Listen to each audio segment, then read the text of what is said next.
Hello friends, welcome to my YouTube channel Yoga Samadhi. और आज का हमारा टॉपिक है नाड़ी शोधन प्राणायाम।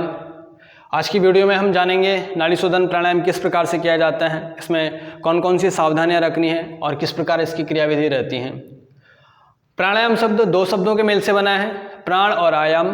प्राण का अर्थ होता है जीवनी शक्ति और आयाम शब्द का अर्थ होता है वृद्धि या विस्तार करना। तो जिस क्रियाविधि के द्वारा हम अपने जीवनी शक्ति का विस्तार करते हैं उसको प्राणायाम कहते हैं। यदि हम प्राणायाम का अभ्यास ठीक प्रकार से करते हैं तो हमारे शरीर में सभी रोगों का नाश होता है, और यदि ठीक प्रकार से अभ्यास नहीं करते हैं प्राणायाम का तो हमारे शरीर में विभिन्न रोगों की उत्पत्ति भी इस प्राणायाम के द्वारा हो सकता है। हठ प्रदीपिका में कहा गया है, प्राणायाम युक्तेन सर्वरोग क्षयो भवेत् अयुक्त अभ्यास योगेन सर्वरोग समुद्भव। इसीलिए हमें जब भी हम प्राणायाम किसी भी प्राणायाम को शुरू कर रहे हैं तो उसकी सावधानियां, क्रियाविधि और समय, वातावरण, इन सभी का हमें ध्यान रखना चाहिए। प्राणायाम शुरू करने से पहले हम नाड़ी शोधन प्राणायाम को करते हैं। नाड़ी शोधन जिसके द्वारा नाड़ियों की शुद्धि की जाती है उसको हम नाड़ी शोधन प्राणायाम कहते हैं।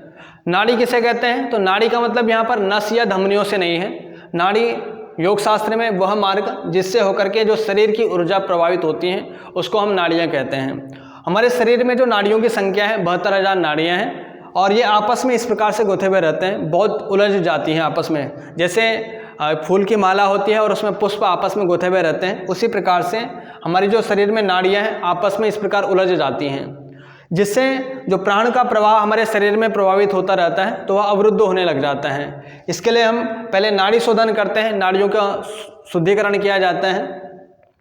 सबसे पहले नाड़ी शोधन प्राणायाम में जो क्रियाविधि है, किसी भी ध्यानात्मक आसन में हम बैठते हैं, कमर गर्दन सीधी होना चाहिए, शरीर में किसी प्रकार का तनाव नहीं होना चाहिए, मन बिल्कुल आपका एकाग्र प्रसन्नचित होना चाहिए, और कमर गर्दन सीधी। जो आपका लेफ्ट हैंड है इससे ज्ञान मुद्रा या चिन्ह मुद्रा बना सकते हैं, और राइट हैंड से आपको प्राण मुद्रा बनानी है। तो प्राण मुद्रा किस प्रकार से बनाई जाती है? तो ये आपका अंगूठा है और सबसे छोटी वाली जो उंगली है और अनामिका उंगली है, इन तीनों को आपको आपस में मिला लेना है। और तर्जनी और मध्यमा का प्रयोग निषेध कहा गया है कि प्राणायाम करते समय हमें इन दोनों उंगलियों का प्रयोग नहीं करना है। नाड़ी शोधन की जो क्रियाविधि है इसमें 3 क्रियाएं मुख्यतः होती हैं, पूरक, कुंभक और रेचक। पूरक का मतलब है श्वास लेना, इनहेल। कुंभक का मतलब है श्वास को रोकना, और रेचक का मतलब है श्वास को छोड़ना। अब हमें कितनी देर श्वास लेना है, कितनी देर श्वास छोड़ना है, और कितनी देर तक हमें श्वास को रोक करके रखना है, तो इसके लिए बताया गया है कि इसका जो अनुपात है 1:4:2 का है। अर्थात जब हम इनहेल कर रहे हैं, पूरक कर रहे हैं, तो हमें उसके 4 गुना तक हमें कुंभक करना है और उसके 2 गुने तक हमें रेचक क्रिया करनी है। तो जैसे पूरक हम कर रहे हैं, इनहेल कर रहे हैं, बाई नासिका से श्वास लिया, 10 सेकंड तक अगर हमने श्वास को लिया है तो हमें कुंभक जब हम कर रहे हैं, श्वास को जब हम रोक रहे हैं तो हमें 40 सेकंड तक उसको रोक करके रखना है। और जब हम श्वास को रोक रहे हैं तो हम चाहें तो जालंधर बंद भी लगा सकते हैं, लेकिन जो सर्वाइकल के पेशेंट हैं उनको जालंधर बंद नहीं लगाना है। इनहेल किया आपने बाई नासिका से, श्वास को रोक लेना है, और जब श्वास रोक रहे हैं तो आप जालंधर बंद लगा सकते हैं।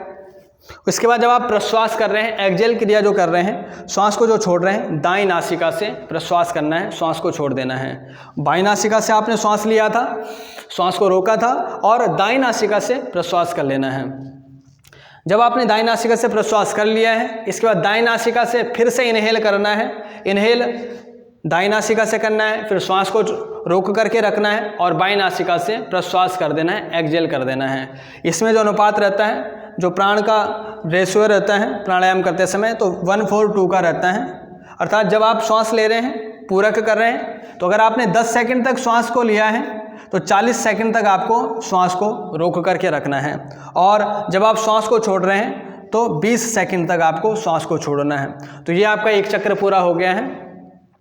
इस प्रकार हम नाड़ी शोधन का अभ्यास करते हैं, और यह अगर हम 3 महीने तक लगातार करते हैं, इस प्रकार ये जो अभ्यास हैं 3 माह या इससे कुछ अधिक समय में हमारे शरीर में जो नाड़ियां हैं, 72,000 जो नाड़ियां हैं, इनकी शुद्धि हो जाती हैं। और एक दिन में हमें 4 बार करना चाहिए, प्रातः, मध्याह्न, सायं और अर्धरात्रि, 4 बार हमें इसका अभ्यास करना चाहिए।